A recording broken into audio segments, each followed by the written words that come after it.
United States Defense Secretary Lloyd discussed with Israeli leaders ways to scale back major combat operations in Gaza.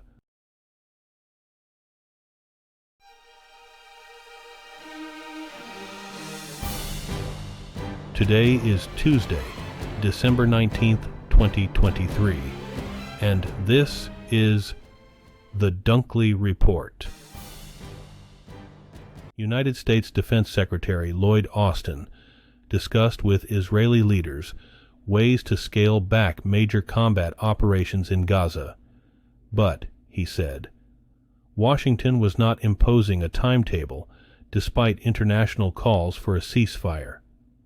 Austin and other U.S. officials have repeatedly expressed concern about the large number of civilian deaths in Gaza, even while underscoring American backing for Israel's campaign aimed at crushing Hamas. Neither side elaborated Monday on what is needed to shift to more precise operations after weeks of devastating bombardment and a ground offensive. Austin said, "This is Israel's operation. I'm not here to dictate timelines or terms." Pope Francis has formally approved allowing priests to bless same-sex couples. The Vatican issued a new document explaining a radical change in Vatican policy by insisting that people seeking God's love and mercy shouldn't be subject to an exhaustive moral analysis to receive it. The document from the Vatican's Doctrine Office was released Monday. It elaborates on a letter Francis sent to two conservative cardinals and published in October. In that preliminary response, Francis suggested such blessings could be offered under some circumstances if they didn't confuse it with the ritual of marriage. Israelis were left stunned and speechless when 3 hostages held by Hamas were killed by Israeli forces in the middle of an active war zone after they waved a white flag and screamed out in Hebrew, apparently, to show they did not pose a threat. For some, the incident was a shocking example of the ugliness of war, where a complex and dangerous battlefield is safe for no one, and where rules of engagement appear to have been violated. But for critics, the incident underscores what they say is excessively violent conduct of Israel's security apparatus against Palestinians, except in this case it cut short the lives of 3 Israelis trying desperately to save themselves.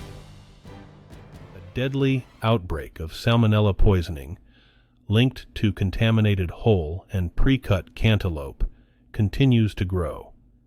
Health officials in the U.S. and Canada have confirmed at least 10 deaths, dozens of hospitalizations, and hundreds of illnesses since the outbreak began in mid-October. More than 36,000 boxes or cases of cantaloupe grown in Mexico have been recalled.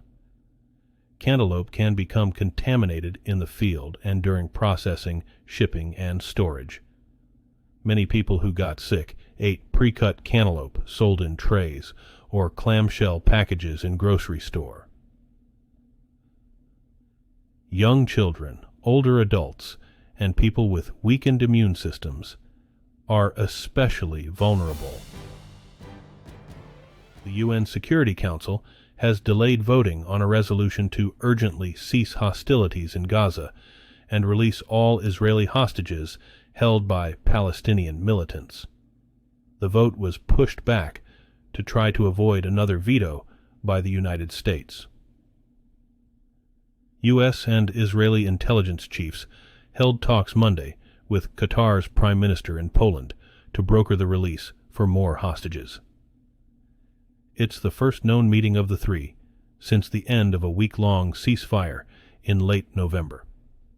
The 10-week-old war has transformed much of the north of Gaza into a moonscape. More than 19,400 Palestinians have been killed and thousands more lie buried under the rubble. A landmark national security trial has opened in Hong Kong for prominent activist publisher Jimmy Lai. He faces a possible life sentence if convicted under a law imposed by Beijing to crush dissidents. The 76-year-old Lai was arrested in August 2020 during a crackdown on the city's pro-democracy movement under the sweeping national security law enacted following huge protests 4 years ago. Lai is charged with colluding with foreign forces to endanger national security. The closely watched trial that opened Monday is tied to the now-shuttered pro-democracy newspaper Apple Daily that Lai founded.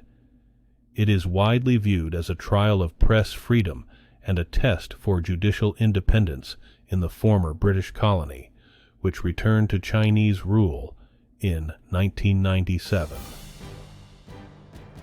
The attacks on commercial vessels in the Red Sea by Yemen's Houthi rebels have scared off some of the world's top shipping companies and oil giants. That has effectively rerouted global trade away from a crucial artery for consumer goods and energy supplies that is expected to trigger delays and rising prices. BP said Monday that it's decided to temporarily pause all transits through the Red Sea, including shipments of oil, liquid natural gas, and other energy supplies. Oil prices rose partly over market nerves about attacks by the Iranian-backed Houthis. They've targeted container ships and oil tankers in a narrow waterway that connects to the Red Sea, where an estimated 10% of the world's trade passes through. Baghdad's streets are nearly empty.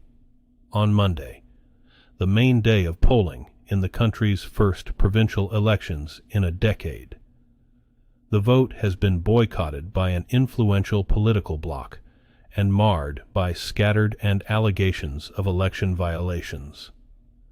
The vote to select new provincial council members, who in turn will appoint governors, is widely seen as a bellwether for the parliamentary election, due to take place in 2025. Muqtada al-Sadr, a powerful Shiite cleric and political leader who has officially resigned from politics, called on his supporters to boycott the provincial elections, saying that their participation would reinforce the dominance of a corrupt political class. Russian President Vladimir Putin has submitted documents to Russia's Central Election Commission to register as a candidate in the 2024 presidential election. Supporters of Putin on Saturday formally nominated him to run as an independent candidate. Earlier this month, lawmakers in Russia set the country's 2024 presidential election for March 17th, moving Putin a step closer to a fifth term in office. Under constitutional reforms that he orchestrated, Putin is eligible to seek 2 more 6-year terms after his current term expires next year, potentially allowing him to remain in power until 2036. The tight control over Russia's political system that he has established during 24 years in power makes his re-election in March all but assured. International monitors have said that Serbia's tense weekend snap vote was held in unjust conditions, and they urged the authorities to investigate reports of irregularities as opposition supporters took to the streets to protest. A mission comprising representatives of international rights watchdog organizations said in a preliminary statement that the vote was marred by harsh rhetoric, bias in the media, pressure on public sector employees, and misuse of public resources. An early official vote count of Sunday's ballot has confirmed victory for the ruling Populist Party in the parliamentary vote. But an opposition group said it was robbed in the local election in Belgrade, would not recognize the results, and would demand a rerun of the ballot. Today's news was reported by the Associated Press. This has been the World News for Tuesday, December 19th, 2023. Thanks again for joining us at The Dunkley Report.